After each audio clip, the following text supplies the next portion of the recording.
Dr. Rony Carlos Prete, primeira vez aqui no Mulheres. Seja muito bem-vindo, prazer em recebê-lo.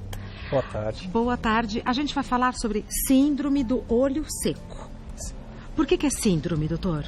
Porque é um conjunto de coisas que causam a doença. Tá. Então, o que acontece? Esse conjunto de situações, como o meio ambiente, a poluição, se a pessoa tem alguma doença, isso faz com que a produção de lágrima natural dela não seja suficiente para umedecer o olho. Daí inicia-se os sintomas da síndrome do olho seco. Como que eu posso saber se o que eu tenho é uma coisa normal ou se é a síndrome do olho seco? A constância dos sintomas. Como assim? Por exemplo, se você... A síndrome do olho seco é uma das principais causas que as pessoas vão no consultório do oftalmologista. Ah, é? Sim. Se você tem uma irritação, um olho um pouco irritado, nesse sentido, você pode estar experimentando um olho ressecado momentâneo. Tá. Agora, se você tem isso constantemente, aí fica muito difícil porque você provavelmente entrou na síndrome do olho seco. Se você tem aquela irritação, aquela sensação de areia no olho, você está, sim, com uma síndrome do olho seco e aí você precisa de um tratamento específico. Tá. Vamos aos mitos e verdades sobre esse assunto, que aí no decorrer da nossa conversa a gente vai entendendo melhor. É mito ou verdade que ar-condicionado é o principal causador de olho seco no verão? Sim, é verdade. Porque quando a pessoa está dentro do seu ambiente de escritório, com o ar-condicionado ligado, o ar-condicionado, para funcionar, ele tira a umidade do meio ambiente. Isso faz com que o meio ambiente fica com uma baixa umidade. E a pessoa começa associado ao fato dela piscar pouco porque ela está na frente do computador em alerta, trabalhando, diminuindo a frequência de piscar, a síndrome desenvolve porque há uma maior evaporação do olho. Tá. E aí causa todos esses sintomas, gerando um desconforto e uma piora da qualidade de vida da pessoa. São esses os sintomas? Isso. Secura ocular, sensação de areia nos olhos, incômodo ao piscar.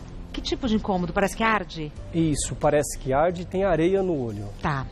Vermelhidão nos olhos, olhos ardendo, aumento da sensibilidade à luz. Como que eu posso identificar esse sintoma? Quando você sai na luz, parece que tem uma dor no olho. Você parece que toma um leve choque nos olhos. Ah, então não é um incômodo, é dor. É dor. A fotofobia, geralmente, ela vem acompanhada de dor. Nossa. Visão borrada e dor de cabeça. Sim. A visão borrada, isso é uma coisa muito comum em quem tem síndrome do olho seco, porque a superfície da córnea, ela sofre microlesões e não só a visão borrada, é uma oscilação visual. Ora a pessoa tem uma visão boa, ora a visão dela está embaçada. Então a pessoa sofre muito de oscilações visuais. Tá. Já que você citou córnea, essa maquete que a gente tem, explica alguma coisa ou não? Sim. Sobre a córnea. Aqui nós temos o olho humano, né? Observem aqui que ele é redondo e aqui na frente essa camada transparente a gente chama de córnea. Vamos virar assim, ó. Aqui, que aí a câmera vê direitinho. Pode colocar de novo, por gentileza? Claro. Tá. Pronto. Esse é o olho. Isso. Vou soltar ou você quer que eu segure? Pode me ajudar. Tá, então tá bom. Então, quando a pessoa... Aqui que fica a córnea, que fica o líquido que é produzido, né, que é a lágrima, para lubrificar o olho. Tá. Quando a pessoa pisca, esse olho tem que estar lubrificado. Porque senão, ao passar da pálpebra e voltar, se ele está muito seco, começa a ter as pequenas lesões na córnea. É quando eu sinto que parece que tem areia? Exatamente. Está lesionando? Está lesado. Já está lesado? Já está lesado, quando você sente que tem areia. Tá. E por que aquela hora você tirou a córnea? Porque às vezes a gente explica outras doenças do olho, como glaucoma, como catarata, quando essa lente natural, que é o cristalino, ela se opacifica. Qual que é o cristalino? O cristalino é essa lente de dentro do olho. Ah, olha que legal. Essa lente aqui. E ela tem esse... Olha que legal. Ela tem esse formato cristalino? Isso, esse formato. Vou por aqui. Dá pra ver assim, ó? Ó, tá vendo? Ela é... biconvexa. Exatamente. Olha... Mas no nosso assunto de hoje, o cristalino tem importância ou não? Não tem importância. Ah, então volta outro dia pra gente falar do cristalino. Muito obrigado, vai ser um prazer. Hoje a gente vai falar então da córnea e dessa lubrificação. Exatamente. Tá. Então, o que acontece? As microlesões que acontecem na córnea podem ser porta de entrada para as bactérias. E aí a pessoa tem uma infecção. E a infecção na córnea é uma coisa muito séria, que através dessa região é que entra a luz que vai formar a imagem. E a pessoa pode até ter uma perda, uma sequela visual. Eu ia perguntar isso. Irreversível, só com transplante às vezes se resolve, que é o transplante de córnea. Né? Mas não vamos chegar a tanto, não vamos assustar as pessoas. Não, mas é importante dizer assim, o pontapé inicial é o olho seco. O olho seco. Indo num extremo, pode até ter um transplante de córnea. Isso. Estamos falando de dois extremos, né? Exatamente. Para aquelas pessoas que têm uma doença no organismo, como artrite reumatoide, né? Síndrome de Sjögren, são doenças muito específicas, aí a situação fica mais delicada, mais grave. Mas, de uma maneira geral, o que é comum são síndromes de olho seco leve a moderada, que tem um tratamento de colírios lubrificantes. Tá. Vamos continuar então com os mitos e verdades. É mito ou verdade que lavar os olhos constantemente com água corrente é bom para combater a secura do olho? Isso é um mito. Mito. Um mito porque o olho ele tem um pH, né, uma homeostasia de líquidos. Então, a água que a gente usa em nossos lares, ela tem cloro, ela tem outros íons, ela passa da estação de tratamento até chegar à nossa casa por um trajeto que pode sofrer alterações ainda, e não é bom ficar lavando o olho com água, a não ser que caia algum objeto, algum cisco ou alguma substância química, aí sim é bom lavar com água corrente. Tá. E água mineral é a mesma coisa, não é bom? Não é bom, porque não tem o pH adequado para o filme lacrimal. Perfeito. É mito ou verdade que na mulher a síndrome pode estar relacionada a oscilações no nível de estrógeno? Isso é verdade. A gente acredita que sim. Né? O estrógeno é um hormônio que vai lubrificar as mucosas, né, dos olhos, e a queda do estrógeno, como a menopausa, por exemplo, predispõe a síndrome de olho seco para aquelas mulheres que estão predispostas. Então, a mulher que está entrando na menopausa já sentiu o olho seco, o que ela tem que fazer, doutor? Já procurar um oftalmologista para fazer uma avaliação se ela já entrou numa síndrome de olho seco para receber o seu tratamento específico. Tá, para que a lesão não aconteça. Isso. Tá. É mito ou verdade que o tratamento geralmente é realizado com colírios de lágrima artificial? Isso é total verdade, é o principal tratamento, é um tratamento sério, uma medicina tradicional baseada em pesquisas. Ali, naquele colírio lubrificante, tem o componente ideal para o olho e tem diversos tipos de colírios hoje para cada tipo de olho seco. Ah, é? Inclusive colírios sem conservantes. Aquelas pessoas que têm um olho seco muito acentuado, o ideal é passar um colírio sem conservante, porque o conservante, se você usá-lo muitas vezes ao dia, ele pode já prejudicar o seu olho. Então, por exemplo, às vezes a gente tem uma paciente com uma síndrome de olho seco severo, você vai usar um lubrificante de 1 a 2 em 2 horas por dia, aí o ideal é um colírio sem conservante. Agora, o que é comum, que é aquela síndrome de olho seco leve a moderada, é um colírio normal, lubrificante do dia a dia, 2 a 3 vezes ao dia, resolve em grande parte os sintomas, o desconforto dessa pessoa. Eu mesma posso escolher o colírio que eu vou usar ou tem risco nisso? É muito difícil ter risco nisso, tá. Mas o ideal seria escolher um adequado para aquela gravidade de síndrome de olho seco que você se encontra. Perfeito. É mito ou verdade que a alimentação não influencia na produção de lágrimas? A alimentação influencia sim. Influencia, doutor? Não só a produção de lágrima, mas também protege outras estruturas do olho, como eu mostrei aqui algumas estruturas. Mas aqueles peixes de água salgada, principalmente o salmão, que tem ômega 3, a gente sabe que o ômega 3 melhora a circulação. E melhorando a circulação, melhora a produção de lágrima. Tá. Isso é importante. Muito importante. Temos perguntas do pessoal de casa, a gente responde daqui a pouquinho. Perguntas do pessoal de casa sobre a síndrome do olho seco. Primeira pergunta é enviada pela Fabiana.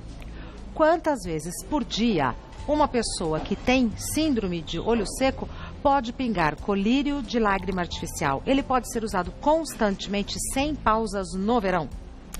Bem, aí depende do tipo de colírio, como eu disse, que a pessoa está usando. Se ela está usando um colírio com conservante, aí eu oriento até no máximo 6 vezes ao dia e pode sim usar no verão. Agora, se ela estiver usando um colírio sem conservante, aí pode usar a cada 30 minutos, a cada uma hora, aí é livre. Tá. Aí é livre. Tá. Próxima pergunta é enviada pelo Antônio. Há 3 semanas fiz a cirurgia laser para a correção da miopia e desde então os meus olhos ficaram muito secos. Isso é um efeito colateral temporário ou o procedimento causa essa síndrome em definitivo? Bom, a resposta é temporário. Você vai melhorar o olho, a sua lubrificação vai voltar e basicamente a cirurgia refrativa, né, a cirurgia de correção do grau a laser, ela causa o olho seco por 2 motivos. O primeiro é que a gente usa muito medicamento durante a cirurgia. Tá? E esses produtos químicos vão gerar uma alteração química no olho e vai gerar o olho seco. Tá. O segundo é que quando a gente faz o laser, a gente lesa os nervos da córnea, responsáveis pela sensibilidade do ambiente. Então, o organismo ele passa a perder a sensibilidade se o olho está ressecado ou não. E com isso não produz a lágrima adequadamente. Então, o olho fica ressecado. Por isso que é importante usar, sim, depois da cirurgia e por provavelmente 6 meses, o colírio lubrificante até que o organismo volte a produzir a lágrima adequadamente. Como toda cirurgia tem um período, né, doutor, para adaptação do organismo e tal. Com certeza. Mais uma pergunta. Silvia. Compressas com camomila e rodela de pepino nos olhos podem ser boas soluções naturais para amenizar os sintomas da síndrome? Silvia, a resposta é não. Não porque são alimentos, né, que não têm compatibilidade com a lágrima. Mas faz mal? Vai ter um efeito benéfico, imagino eu, porque quando a pessoa coloca esses alimentos, ela coloca com o olho fechado. Ah, claro. E aí o olho fechado, acontece que esse fechamento e a não passagem da lágrima, da pálpebra pela córnea... Lubrifica. Não, vai permitir que aquelas microlesões que a pessoa com o olho seco tem, possa se regenerar com o olho fechado. Por isso que eu oriento sempre os pacientes que têm o olho seco a dormirem mais. Porque quando você fica com o olho aberto, é ali que a lágrima evapora e a córnea sofre a microlesão. Eu oriento a dormir mais, dormir melhor. Às vezes, depois do almoço, tirar aquele soninho sagrado para alguns. Faz bem, né, doutor? Faz muito bem, não só para o olho, mas para a saúde também. E para o humor. Agora, doutor, quem dorme pouco pode desenvolver síndrome do olho seco por falta de horas de sono? Com certeza. Olha! O olho fica só evaporando o líquido, né? Então, você fica com aquele olho avermelhado. Com a pessoa que dorme pouco, fica com o olho avermelhado às vezes, porque essas microlesões levam a provocar vasodilatação na parte branca do olho. Tá. E aí isso denuncia que aquele olho está em desgaste, né? Ele está precisando de uma noite de sono. Não é? Mais uma pergunta. Tereza, meus olhos são muito secos, mas eu não tenho certeza se tenho a síndrome. Posso continuar passando maquiagem na região ou é contraindicado? Eu não digo que é contraindicado, mas eu oriento ela primeiro procurar um oftalmologista para ter certeza se tem ou não. E nesse momento usar maquiagens com componente mais líquido, maquiagens mais líquidas, porque não é raro eu no consultório atender pacientes em que tem até o pó sobrenadante na lágrima da pessoa. E é um produto químico que fica lá estimulando, né, lesões todo dia. Tá. Então, eu oriento a mudar a maquiagem, usar preferencialmente maquiagem líquida. Líquida, tá. E esse conselho também é muito importante para quem usa lente de contato. Usar mais ainda, né? maquiagem líquida. Líquida, tá. Mais uma pergunta. Maria Augusta, dormir com máscara de olhos causa algum efeito na produção de lágrimas? Não, nenhum efeito. Nenhum efeito. Pode dormir normalmente, não tem nenhum problema. Agora, eu pessoalmente fiz uma pergunta sobre colírio porque eu já usei para clarear o olho e tal, um colírio inadequado. Que quando eu fui no oftalmologista, ele falou, nossa, mas esse colírio não é indicado para isso, é muito forte, eu não me lembro o que ele falou.